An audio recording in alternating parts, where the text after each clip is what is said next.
Hello नमस्कार सत श्री अकाल भाई लोगों, क्या हाल चाल है आप सभी के। उम्मीद करता हूँ बहुत ही बढ़िया होंगे। और आप सभी का बहुत बहुत स्वागत करता हूँ आपके अपने चैनल एसएससी 24/7 पाठशाला में, जहाँ पे हम कर रहे हैं पोस्टमार्टम हमारे करंट अफेयर्स का। इन करंट अफेयर्स का बहुत अच्छे तरीके से अभी तक हम पोस्टमार्टम करते आए हैं। अब बारी है फरवरी 2025 के हमारे आगे के क्वेश्चंस को करने की और इन सभी की ऑटोप्सी रिपोर्ट निकालने की। पिछली क्लास में हम 50 क्वेश्चन कंप्लीट कर चुके हैं। अगर आपने अभी तक वो क्वेश्चंस नहीं देखे, वो वीडियोस नहीं देखे, तो ऊपर आई बटन में आपको वीडियो का लिंक मिल जाएगा, उसे क्लिक कीजिए और पूरा का पूरा फरवरी महीने का हर एक क्वेश्चन बहुत अच्छे से तोड़ कर आइए। ठीक है, तो चलिए स्टार्ट करते हैं फिर आज हमारा तीसरा सेट, जो कि है करंट अफेयर्स 2025 महीने का। तो ये रहा हमारा पहला क्वेश्चन, जो कि है पार्ट 3 का question number 51। The Gulf of Tonkin is a disputed area between which two countries. Tonkin की जो खाड़ी है वो किन दो देशों के बीच विवादित क्षेत्र है बच्चों। तो इसका जो सही उत्तर है वो है ऑप्शन बी, चाइना और वियतनाम के बीच में ये क्या है, टोंकिन की खाड़ी एक विवादित क्षेत्र है। टोंकिन की खाड़ी की बात करें, गल्फ ऑफ टोंकिन, देखो ये कहाँ स्थित है। ये दक्षिणी चीन सागर का एक उत्तरी पश्चिमी भाग है। ठीक है, जिसकी सीमाएं किससे मिलती हैं, पश्चिमी वियतनाम से और पूर्वी उत्तरी चाइना से लगती हैं। ठीक है, it is a north western arm of the South China Sea bordered by Vietnam west and China east and north. ठीक है, इसमें जो गिरने वाली सबसे प्रमुख नदी है उसका नाम क्या है, रेड रिवर। ठीक है, वियतनाम की जो लाल नदी है वो इसमें गिरने वाली सबसे प्रमुख नदी है। अगस्त 1964 की टोंकिन की खाड़ी की घटना में अमेरिकी नौसेना के जहाजों पर उत्तरी वियतनामी नावों द्वारा कथित हमले हुए थे। इस हमलों के कारण क्या हुआ था, इस घटना के कारण टोंकिन की खाड़ी प्रस्ताव पारित हुआ, जिसमें अमेरिकी राष्ट्रपति जॉनसन को वियतनाम युद्ध को नाटकीय रूप से बढ़ाने का कानूनी अधिकार दे दिया गया था। क्लियर है। The incident led the Gulf of Tonkin resolution which gave US president Lyndon B Johnson legal authority to dramatically escalate the Vietnam war. China और वियतनाम ने दिसंबर 2000 में खाड़ी के लिए समुद्री सीमा परिसीमन समझौते पर सफलतापूर्वक हस्ताक्षर किए थे। क्लियर है। तो ये कुछ इंपॉर्टेंट डिटेल्स हैं जो कि किससे रिलेटेड है, गल्फ ऑफ टॉन्किन से, ये आप लोगों को पढ़नी है। Question number 52, who won the 71st senior national men's kabaddi championship title. 71वीं सीनियर राष्ट्रीय पुरुष कबड्डी चैंपियनशिप का खिताब किसने जीता। तो बच्चों इसका जो सही उत्तर है वो है सर्विसेज। सर्विसेज ने जीता है 71वीं सीनियर राष्ट्रीय पुरुष कबड्डी चैंपियनशिप का खिताब। क्लियर है। Naveen Kumar led services won the 71st senior national men's kabaddi championship. Naveen Kumar के नेतृत्व में सर्विसेज ने 71वीं सीनियर राष्ट्रीय पुरुष कबड्डी चैंपियनशिप जीत ली है। All matches played at the Jawaharlal Nehru indoor stadium इन कटक। ठीक है, ये कहाँ पर खेले गए थे, कटक उड़ीसा में। कौन से स्टेडियम में, जवाहरलाल नेहरू इंडोर स्टेडियम में। और ये कब हुए थे, ये हुए थे हमारे 23 फरवरी 2025 को। ये सारे खेल कब खेले गए थे, संडे के दिन 23 फरवरी 2025 को। क्लियर है। अगर बात करें नेशनल वुमेन्स कबड्डी चैंपियनशिप की, तो 71वीं सीनियर राष्ट्रीय महिला कबड्डी चैंपियनशिप किसने जीती है बच्चों, तो वो जीती है भारतीय रेलवे ने, यानी कि इंडियन रेलवेज ने। Indian railways defeated Himachal Pradesh, इन्होंने हिमाचल प्रदेश को हराकर गोल्ड मेडल जीता है। ठीक है, राजस्थान और हरियाणा ने ब्रॉन्ज मेडल जीता है, और ये किस स्थान पर आए हैं, ये हमारे थर्ड प्लेस पर आए हैं। क्लियर है। As per the Ministry of Road Transport and Highways Annual Report 2024 to 25, what is India's rank in the world in terms of road network? सड़क परिवहन और राजमार्ग मंत्रालय की वार्षिक रिपोर्ट 2024 से 25 के अनुसार सड़क नेटवर्क के मामले में विश्व में भारत का स्थान क्या है। तो भारत का स्थान जो रोड नेटवर्क में है बच्चों, वो है ऑप्शन बी, यानी कि सेकंड। ठीक है, सेकंड रैंक पे क्या आता है, हमारा इंडिया आता है, किसमें, रोड नेटवर्क में। ठीक है, फर्स्ट रैंक पे कौन है बच्चों, फर्स्ट रैंक पे है हमारा यूएसए। ठीक है, United states of America. Third rank पे कौन है बच्चों, थर्ड रैंक पे आता है हमारा चाइना। ठीक है, थर्ड रैंक पे आता है चाइना। और फोर्थ रैंक पे आता है हमारा ब्राजील। ठीक है, ब्राजील आता है फोर्थ रैंक पे। सेकंड रैंक पे आ गया हमारा भारत देश। ठीक है, इंडिया। आते हैं क्वेश्चन नंबर 54 पे। Where was India's first vertical bifacial solar plant launched. Bharat का पहला वर्टिकल बाइफेशियल सोलर संयंत्र कहाँ लॉन्च किया गया है, ये किया गया है न्यू दिल्ली में। ठीक है, न्यू दिल्ली में एक मेट्रो स्टेशन है जिसका नाम है ओखला विहार। Okhla Vihar metro station. ठीक है, ओखला विहार मेट्रो स्टेशन में इसको लॉन्च किया गया है। क्लियर है।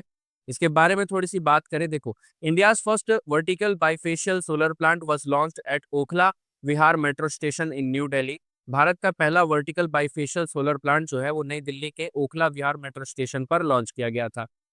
It is inaugurated by union minister of housing and urban affairs Shri Manohar Lal Khattar.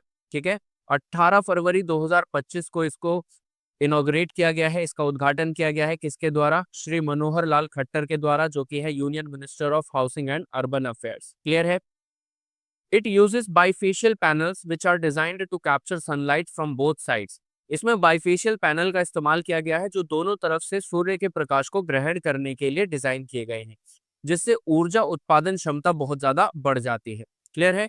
ये जो परियोजना है ये दिल्ली मेट्रो रेल कॉरपोरेशन यानी कि डीएमआरसी के अपने संचालन को और अधिक टिकाऊ बनाने और अपने नवीकरणीय ऊर्जा लक्ष्यों को पूरा करने के प्रयासों का एक हिस्सा है। ठीक है, आगे आते हैं हमारे क्वेश्चन नंबर 55 पे। The 10 ton vertical planetary mixer which is the world's largest mixer for solid propellants was developed by which organisation. 10 ton का वर्टिकल प्लानिटरी मिक्सर जो ठोस प्रणोदकों के लिए दुनिया का सबसे बड़ा मिक्सर है, किस संगठन द्वारा विकसित किया गया है? तो ये जो हमारा 10 टन का वर्टिकल प्लानिटरी मिक्सर है ये बनाया गया है इसरो के द्वारा। ठीक है, इसको डेवलप किया है इसरो ने। ठीक है, किसके सहयोग के साथ? CMTI यानी कि सेंट्रल मैन्युफैक्चरिंग टेक्नोलॉजी इंस्टीट्यूट के सहयोग के साथ इसरो ने डेवलप किया है क्या? एक 10 टन का vertical planetary mixture. It is the world's largest solid propellant mixing equipment. ये दुनिया का सबसे बड़ा ठोस प्रणोदक मिश्रण उपकरण है। ये जो डेवलपमेंट है ये कहाँ पर हुआ? इसरो के सतीश धवन स्पेस सेंटर। देखो, सतीश धवन स्पेस सेंटर बहुत ही चर्चा में रहता है, इसके बारे में हम कई बार बात कर चुके हैं। ठीक है, ये कहाँ स्थित है? श्रीहरिकोटा में स्थित है। तो ये जो 10 टन का वर्टिकल प्लानिटरी मिक्सचर है ये कहाँ पर बनाया गया है? ये बनाया गया है इसरो के द्वारा सतीश धवन स्पेस सेंटर में, जो कि श्रीहरिकोटा में है। और ये किसका पार्ट है? ये आत्मनिर्भरता यानी कि जो हमारा सेल्फ रिलायंस इनिशिएटिव है, ठीक है, ये जो हमारी मुहिम है आत्मनिर्भर भारत, ये इसके अंतर्गत आता है। क्लियर है? It enhances the productivity, quality and throughput for the production of heavy solid Motors. ये भारी ठोस मोटरों के उत्पादन के लिए उत्पादकता, गुणवत्ता और क्षमता में वृद्धि करता है। क्लियर है यहाँ तक सभी को? चलिए आते हैं अपने क्वेश्चन नंबर 56 पे। Who has been appointed as the president of ICAI, that is Institute of Chartered Accountants of India. ICAI भारतीय चार्टर्ड अकाउंटेंट संस्थान के अध्यक्ष के रूप में किसे नियुक्त किया गया है? तो इसका जो उत्तर है वो है option A, CA Charanjot Singh Nanda. ठीक है, CA चरणजोत सिंह नंदा को अपॉइंट किया गया है as the 73rd president of ICAI। ठीक है, 73rd प्रेसिडेंट ऑफ ICAI। ठीक है, और इनको कब अपॉइंट किया गया है? देखिए, अपॉइंटमेंट में डेट सबसे ज्यादा इंपॉर्टेंट होती है, तो इनको अपॉइंट किया गया है 12 फरवरी। ठीक है, 12 फरवरी 2025 को अपॉइंट किया गया है एज 73rd प्रेसिडेंट। ठीक है, इससे पहले ये क्या थे, किस पोस्ट पर थे? इससे पहले ये वाइस प्रेसिडेंट थे। ठीक है, वाइस प्रेसिडेंट थे ICAI में। ठीक है, ICAI के ये वाइस प्रेसिडेंट के तौर पर काम कर रहे थे। क्लियर है? चलो नेक्स्ट है हमारा question number 57। Where was the 8th edition of the Indian Ocean conference IOC held. Hind महासागर सम्मेलन IOC का 8वां संस्करण कहाँ आयोजित किया गया है? तो ये जो हमारा 8वां संस्करण है किसका? इंडियन ओशियन कॉन्फ्रेंस का, ये ऑर्गेनाइज किया गया था ओमान के मस्कट में। ठीक है, ओमान के मस्कट में। इसको ऑर्गेनाइज किसने किया?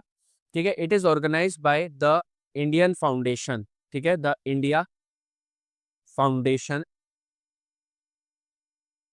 ये जो हमारा सम्मेलन है इसको ऑर्गेनाइज किसने किया था? द इंडिया फाउंडेशन ने। क्लियर है? द इंडिया फाउंडेशन ने। ये आयोजित किया गया था 16 से 17 फरवरी के लिए। ठीक है, 16 से 17 फरवरी तक इसको आयोजित किया गया था।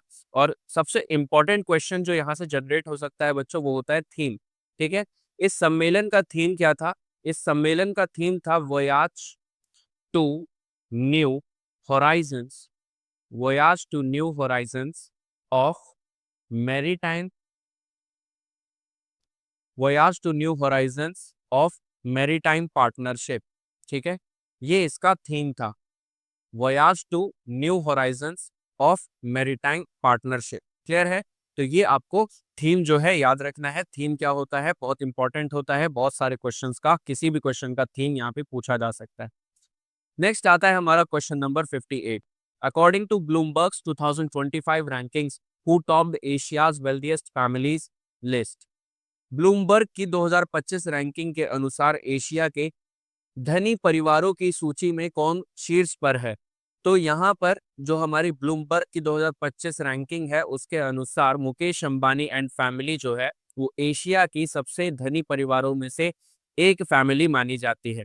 ठीक है, तो मुकेश अंबानी एंड फैमिली ने इसमें टॉप किया है इस रैंकिंग में, जो कि एशिया की सबसे वेल्दिएस्ट फैमिलीज में से एक है। क्लियर है?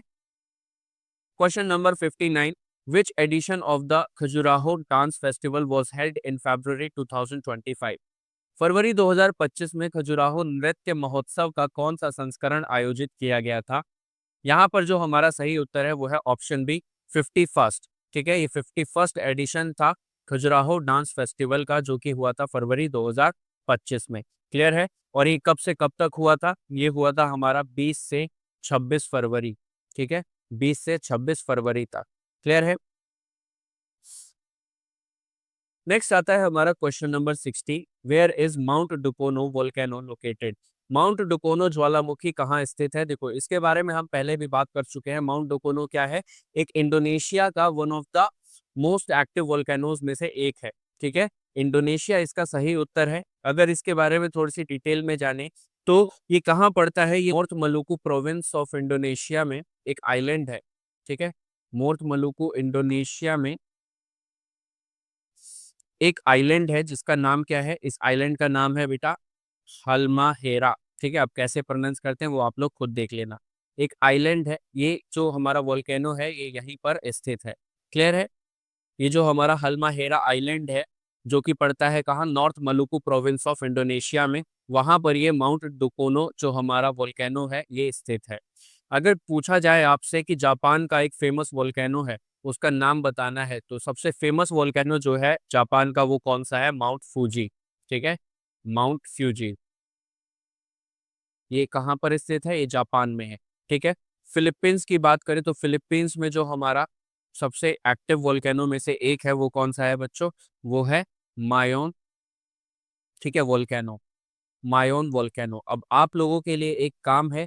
ठीक है, आप लोगों के लिए एक काम है, वो ये है कि हवाई का जो सबसे फेमस वोल्केनो है वो आपको बताना है। ठीक है, हवाई का सबसे फेमस वोल्केनो, ठीक है, ये आपको बताना है कौन सा है। ठीक है, इसका आप कमेंट में आंसर करेंगे कि हवाई जो यूएसए में स्थित है, यहाँ पर सबसे फेमस वोल्केनो जो है वो कौन सा है, उसका नाम क्या है। ठीक है, वो आपको कमेंट करके बताना है। चलो, आते हैं हम अपने क्वेश्चन नंबर 61 पे। Which state has recently launched the N proud new programme for removal of unused drugs initiative? हाल ही में किस राज्य ने N proud new programme for removal of unused drugs पहल शुरू की है? तो ये जो हमारी पहल शुरू की गई है वो है बेटा ऑप्शन डी, यानी कि केरला में। ठीक है, ऑप्शन डी, केरला में ये पहल स्टार्ट की गई है। It is India's first government led programme to collect and scientifically dispose of unused and expired medicine. ये भारत का पहला सरकारी कार्यक्रम है जिसका उद्देश्य क्या है? अनुपयोगी और एक्सपायर्ड समय सीमा पार दवाओं को इकट्ठा करना और उनका वैज्ञानिक तरीके से निपटान करना। क्लियर है? To prevent the improper disposal of drugs, दवाओं के अनुचित निपटान को रोकना जो पर्यावरण प्रदूषण और एंटी माइक्रोबियल प्रतिरोध जैसे स्वास्थ्य जोखिमों का कारण बन सकता है। Volunteers collect unused medicines from households and designated collection bins are placed at pharmacies for public use. स्वयंसेवक घरों से अनुपयोगी दवाएं एकत्रित करते हैं और फार्मेसियों में भी दवाएं जमा करने के लिए विशेष डब्बे लगाए गए हैं। ठीक है, कुछ डस्टबिन्स लगाए गए हैं स्पेशली जिसमें हम एक्सपायर्ड मेडिसिन वगैरह को डाल सकते हैं जिससे कि उनसे किसी भी प्रकार का प्रदूषण ना फैले, उन दवाइयों से कोई भी रोग ना फैले जो कि माइक्रोबियल डिसीजेस होती हैं। ठीक है, इन सभी चीजों को रोकने के लिए यहाँ पर ये इनिशिएटिव लॉन्च किया गया है। इस पूरे राज्य में लागू करने से पहले कोझिकोड और उलियेरी में पायलट प्रोजेक्ट के रूप में शुरू किया गया था। क्लियर है? तो ये इसके कुछ डिटेल्स हैं जो आप लोगों को याद रखनी है। आते हैं हम लोग अपने क्वेश्चन नंबर 62 पे। India has recently rolled out digital pilot licence electronic personal licence EPL. What position does India hold globally in implementing this initiative? Bharat ने हाल ही में digital pilot licence electronic personal licence APL शुरू किया है। इस पहल को लागू करने में भारत की वैश्विक स्थिति क्या है? तो इस पहल को लागू करने में भारत की जो स्थिति है वो है बच्चों, ऑप्शन सी सेकंड। ठीक है, इंडिया आता है इस पे सेकंड पोजीशन पे। क्लियर है? Question number 63, which country secured the first rank in the medal tally at the Asian Winter Games 2025? एशियाई शीतकालीन खेल 2025 में पदक तालिका में किस देश ने प्रथम स्थान प्राप्त किया है? तो यहाँ पर प्रथम स्थान प्राप्त करने वाला जो है ऑप्शन वो हमारे चौथे स्थान पर है, यानी कि ऑप्शन डी पे है। ठीक है, चाइना।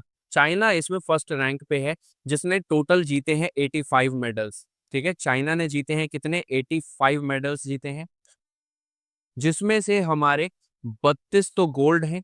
ठीक है, 32 गोल्ड मेडल जीते हैं, 27 सिल्वर मेडल जीते हैं, और ब्रॉन्ज कितने जीते हैं बच्चों? 26। ठीक है, 26 इनने ब्रॉन्ज मेडल जीते हैं। अगर बात करें जापान की, तो जापान आता है हमारा थर्ड पोजीशन पे। ठीक है, थर्ड पोजीशन पे आता है जापान, जिसने टोटल जीते हैं 37 मेडल। ठीक है, 37 मेडल इसने जीते हैं। इसने जो गोल्ड जीते हैं वो कितने हैं? गोल्ड जीते हैं इसने टोटल 10, 12 सिल्वर, 12 सिल्वर जीते हैं। ठीक है, और इसने ब्रॉन्ज कितने जीते हैं बच्चों? 15, 15 ब्रॉन्ज मेडल जीते हैं। ठीक है, 15 ब्रॉन्ज मेडल जीते हैं। क्लियर है? ये आपको याद रखना है, 10 गोल्ड, 10 सिल्वर और 15 ब्रॉन्ज मेडल। ठीक है, बात करें दूसरे नंबर पर कौन है, तो दूसरे नंबर पे था हमारा साउथ कोरिया, यानी कि रिपब्लिक ऑफ कोरिया। इसने टोटल जीते हैं 45 मेडल्स। ठीक है, 45 मेडल्स। ठीक है, और ये किस स्थान पर है? दूसरे स्थान पर। इसने कितने गोल्ड जीते हैं? गोल्ड इसने जीते हैं कम से कम 16। ठीक है, 15 सिल्वर और 14 ब्रॉन्ज। ठीक है, 14 ब्रॉन्ज मेडल इसने जीते हैं। क्लियर है? अब बात करें यहाँ पे नॉर्थ कोरिया की, तो नॉर्थ कोरिया को हटा के हम इसे करेंगे कजाकिस्तान। ठीक है, क्योंकि चौथे नंबर पे कौन आता है? कजाकिस्तान। कजाकिस्तान ने कितने मेडल्स जीते हैं? इसने टोटल 20 मेडल जीते हैं। ठीक है, कजाकिस्तान ने टोटल 20 मेडल जीते हैं। पांचवें नंबर पे है हमारा फिलीपींस। ठीक है, फिलीपींस। फिलीपींस ने टोटल एक मेडल जीता है, जो कि है हमारा गोल्ड। ठीक है, फिलीपींस ने एक गोल्ड मेडल यहाँ पर जीता है। क्लियर है? चलो आते हैं क्वेश्चन नंबर 64 पे। Who has won the BBC Indian Sportswoman of the Year 2024 award? BBC Indian sports women of the year 2024 पुरस्कार किसने जीता है? तो इसका जो सही उत्तर है बच्चों वो है ऑप्शन ए, मनु भाकर ने। ठीक है, मनु भाकर ने sports women of the year का अवार्ड जीता है। क्लियर है? इन्होंने पेरिस ओलंपिक में, ठीक है, पेरिस ओलंपिक में, पेरिस ओलंपिक में 10 मीटर एयर पिस्टल, ठीक है, 10 metre air pistol, 10 metre air pistol में बहुत ही शानदार परफॉर्म किया था, और इन्होंने 2 ब्रॉन्ज मेडल जीते थे। ठीक है, 2 ब्रॉन्ज मेडल भी जीते थे। क्लियर है? ये आपको कुछ डिटेल्स है याद रखनी है। पेरिस ओलंपिक में इन्होंने 10 मीटर एयर पिस्टल में 2 ब्रॉन्ज मेडल जीते थे। क्लियर है? चलो आते हैं अपने अगले क्वेश्चन पे, जो कि रिलेटेड है भ्रष्टाचार से। देखिए, भ्रष्टाचार पनपता है मनुष्य के अंदर। ठीक है, हर एक मनुष्य में भ्रष्टाचार है। किसी का सामने आ जाता है तो उसको बैन कर दिया जाता है। Who has become the first female cricketer to be banned by ICC due to corruption? भ्रष्टाचार के कारण आईसीसी द्वारा प्रतिबंधित होने वाली पहली महिला क्रिकेटर कौन बनी है? तो इनका नाम है बेटा शोले अख्तर। ठीक है, ऑप्शन बी, शोले अख्तर जो है वो बैन कर दी गई है आईसीसी में। ठीक है, which famous football player has announced his retirement? किस प्रसिद्ध फुटबॉल खिलाड़ी ने अपना रिटायरमेंट की घोषणा की है? तो ये जो हमारे फुटबॉल प्लेयर हैं ये है ब्राजील के मार्सेलो। ठीक है, मार्सेलो ने अपना रिटायरमेंट जो है अनाउंस कर दिया है, और ये बहुत ही फेमस फुटबॉल प्लेयर है। क्लियर है? Question number 67, where was the first regional dialogue on social justice held? Regional dialogue यानी कि सामाजिक न्याय पर पहली क्षेत्रीय वार्ता कहाँ आयोजित की गई थी? तो ये जो हमारी वार्ता है ये कहाँ आयोजित की गई थी बच्चों? ये आयोजित की गई थी ऑप्शन बी में, यानी कि न्यू दिल्ली में। न्यू दिल्ली में कहाँ पर स्पेसिफिक बात करें तो भारत मंडपम, ठीक है, भारत मंडपम में ये जो हमारा पहला रीजनल डायलॉग है सोशल जस्टिस पे, इसको आयोजित किया गया था, Bharat Mandapam. It took place on February 24 to 25 2025, यानी कि ये 24 और 25 फरवरी को 2025 में हुआ था। The ministry of labour and employment, government of India hosted the dialogue in collaboration with the confederation of Indian industry and the employers federation of India. Bharat सरकार के श्रम एवं रोजगार मंत्रालय ने भारत उद्योग परिसंघ सीआईआई क्या है, कन्फेडरेशन ऑफ इंडियन इंडस्ट्री और employers federation of India EFI के सहयोग से इसकी मेजबानी की थी। The event was held under the global coalition for social justice, an initiative led by the international labour organization ILO. ये आयोजन जो है अंतर्राष्ट्रीय श्रम संगठन आईएलओ के नेतृत्व में वैश्विक गठबंधन फॉर सोशल जस्टिस के तहत आयोजित किया गया था। क्लियर है? Question number 68, on which date is world pulses day observed every year? विश्व दलहन दिवस हर वर्ष किस तिथि को मनाया जाता है? दलहन का मतलब दाल, ठीक है। तो ये जो हमारा वर्ल्ड पल्स डे है ये कब मनाया जाता है? ये मनाया जाता है 10 फरवरी को, ठीक है, February 10। Question number 69, the Kodava community recently in the news belongs to which Indian state? ये जो हमारी कोडावा समुदाय है ये किस राज्य में स्थित है, किस राज्य से संबंध रखता है? तो ये है हमारा ऑप्शन सी, कर्नाटका में, ठीक है, ये कर्नाटका से संबंध रखता है। क्लियर है? आते हैं हमारे क्वेश्चन नंबर 70 पे। Who launched the Mitra platform? Mitra platform का शुभारंभ किसने किया है? तो इसका जो शुभारंभ किया गया है वो किया गया है सेबी के हाथों द्वारा, ठीक है। सेबी क्या है? Securities exchange board of India है। इसने लॉन्च किया है एक मित्रा प्लेटफॉर्म। ये मित्रा प्लेटफॉर्म क्या है? म्यूचुअल फंड्स को लोकेट करना, यानी कि कोई भी इन्वेस्टर अपनी सारी डिटेल्स इस प्लेटफॉर्म पे देख सकता है कि उसका इन्वेस्टमेंट कितना है और उससे आने वाला प्रॉफिट और कौन से शेयर्स में उसको इन्वेस्टमेंट करना चाहिए, उन सभी शेयर्स की डिटेल्स वगैरह इस मित्रा प्लेटफॉर्म पर प्रोवाइड होंगी। क्लियर है? क्वेश्चन नंबर 71 पर आते हैं। Who has been appointed as the new chief election commissioner of India? Bharat के नए मुख्य चुनाव आयुक्त के रूप में किसे नियुक्त किया गया है? तो ये है बच्चों ऑप्शन डी, ज्ञानेश कुमार, ठीक है। ज्ञानेश कुमार को सिलेक्ट किया गया है as the new chief election commissioner of India और ये है हमारे 26वें, ठीक है, 26th chief of ECI, chief election commissioner of India, ठीक है। ये है हमारे 26वें ईसीआई और वही अब अपॉइंटमेंट इनकी हुई है तो किस डेट को हुई है? 29 फरवरी, ठीक है, 2025 को इनको अपॉइंट किया गया था। क्लियर है? यहाँ पर एक नाम है सुशील चंद्रा, ठीक है। सुशील चंद्रा भी बेटा chief of election commissioner of India रह चुके हैं, ठीक है। सुशील चंद्रा भी chief of election commissioner of India रह चुके हैं और ये किस नंबर पे थे? ये 24th chief election commissioner of India थे। 25वें कौन थे बेटा? 25वें थे हमारे राजीव कुमार जी। इनका जो टेन्यूर था वो था 15 मई 2022 से लेके 18 फरवरी 18 फरवरी 2025, ठीक है, 18 फरवरी 2025 तक इनका टेन्यूर था as a chief election commissioner of India. अभी जो है हमारे वो है ज्ञानेश कुमार जो कि है 26वें chief election commissioner of India और इनको अपॉइंट कब किया गया था बच्चों? 19 फरवरी 2025 को। क्लियर है? नेक्स्ट क्वेश्चन है हमारा, how many new wetlands in India have been designated as Ramsar sites? Bharat में कितने नए वेटलैंड्स हैं जो कि रामसर साइट्स में अभी ऐड किए गए हैं, नामित किए गए हैं? तो फरवरी के अनुसार अगर देखें तो फरवरी में 4 नए वेटलैंड्स को रामसर साइट्स में इनको ऐड किया गया था और अगर बात करें जून की तो जून में नए 2 और, ठीक है, 2 और वेटलैंड्स हैं जो कि जून में ऐड किए गए हैं, ठीक है। तो 2025 में अभी तक कितने हो गए हैं? टोटल 6 हो गए हैं 2025 में। लेकिन अगर बात करें स्पेसिफिक फरवरी की तो फरवरी में ऐड किए गए थे 4, जिसमें जून में ऐड किए गए हैं 2, ठीक है। जून में ऐड किए जाने वाले कौन से हैं बेटा? इनका नाम है खींचान, ठीक है, जो कि है फलौदी में, फलौदी जगह में है खींचान वेटलैंड हमारा। दूसरा है हमारा मिनार, ठीक है, मिनार को ऐड किया गया है। ये कहाँ पर स्थित है? ये है हमारा उदयपुर में, ठीक है, ये हमारे दो नए वेटलैंड्स हैं जिनको ऐड किया गया है जून में। क्लियर है? चलो आते हैं हमारे क्वेश्चन नंबर 73 पे। The Ekuverin 2025 military exercise is conducted between which two countries. Ekuverin 2025 सैन्य अभ्यास किन दो देशों के बीच आयोजित किया जाता है? तो ये जो हमारा सैन्य अभ्यास है ये कहाँ पर आयोजित किया गया है, किन दो देशों के बीच में? तो ये है ऑप्शन बी, इंडिया और मालदीव्स के बीच में आयोजित किया गया है। क्लियर है? Question number 74। Recently Mount Taranaki has been declared a legal person. In which country is this mountain located?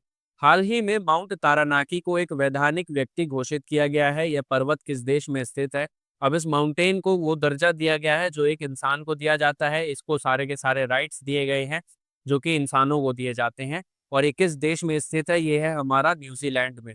अगर ये इंडिया में होता तो अब तक इसका आधार कार्ड भी बन चुका होता, इसका पैन कार्ड और वोटर आईडी कार्ड, इसका एक बैंक अकाउंट भी खुलवाया जाता फिर तो। ठीक है, और इसको भी इंश्योरेंस वगैरह जैसी सारी स्कीम्स वगैरह प्रोवाइड कराई जाती, इसका भी इंश्योरेंस होता, इसके नाम से भी म्यूचुअल फंड्स होते और बहुत सारे शेयर्स जो है वो इस माउंट तारानाकी के नाम से करे जाते। बट अनफॉर्चुनेटली ये इंडिया में ना होके कहाँ पर है? हमारा न्यूजीलैंड में है। ठीक है, चलो आते हैं हमारे आखिरी क्वेश्चन पे। India's first white tiger breeding centre has been approved in which state? Bharat का पहला सफेद बाघ प्रजनन केंद्र किस राज्य में स्वीकृत किया गया है? तो ये जो हमारा व्हाइट टाइगर ब्रीडिंग सेंटर है ये किस स्टेट में अप्रूव किया गया है? तो ये है हमारा एमपी यानी कि मध्य प्रदेश। ठीक है, मध्य प्रदेश में भारत का पहला सफेद बाघ प्रजनन केंद्र स्वीकृत किया गया है। क्लियर है? इसी व्हाइट टाइगर की दहाड़ की तरह हमने खत्म कर लिया है अपना तीसरा सेट फरवरी 2025 का। और ये बहुत ही बेहतरीन सा सेट था, बहुत ही बढ़िया से क्वेश्चन हम लोग आप लोगों के लिए लेकर आए हैं। ठीक है, और इन क्वेश्चंस की जो वैल्यू है वो आप लोग तब समझेंगे जब आपको ये किसी स्कैम कमीशन के एग्जाम में देखने को मिलेगा। ठीक है, तो ये क्वेश्चंस बहुत ही बेहतरीन तरीके से सिलेक्टिव हैं, इनको आप लोगों को बार बार गो थ्रू करना है और अपने नोट्स बनाइए बहुत ही अच्छे तरीके से। ठीक है, तो खत्म करते हैं फिर आज का सेशन। तब तक के लिए आपको क्या करना है, एज यूजुअल टेलीग्राम चैनल को ज्वाइन कीजिए। ठीक है, वीडियो को लाइक करो, शेयर करो और हमारे चैनल को सब्सक्राइब करो ताकि हम लोग आपके लिए ऐसा ही बेहतरीन धमाकेदार कंटेंट रोज के रोज लेकर आते रहे। मिलते हैं फिर अगली वीडियो में, तब तक के लिए गुड बाय, टेक केयर।